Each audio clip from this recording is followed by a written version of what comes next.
কোরআন হাদিসের চর্চা হবে, এই স্থান টিকিয়ে রাখা এটা আমাদের জন্য অত্যন্ত জরুরি। রাসূল আকরাম সাল্লাল্লাহু আলাইহি ওয়াসাল্লাম বলেন, মান বানা লিল্লাহি মাসজিদান বানাল্লাহু লাহু বাইতান ফিল জান্নাহ।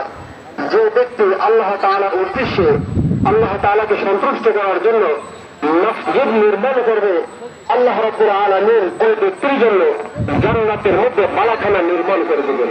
সুবহানাল্লাহ। এই জন্য আমরা মসজিদ নির্মাণ কাজে সকলে সাহায্য সহযোগিতার জন্য আমরা এগিয়ে আসবো।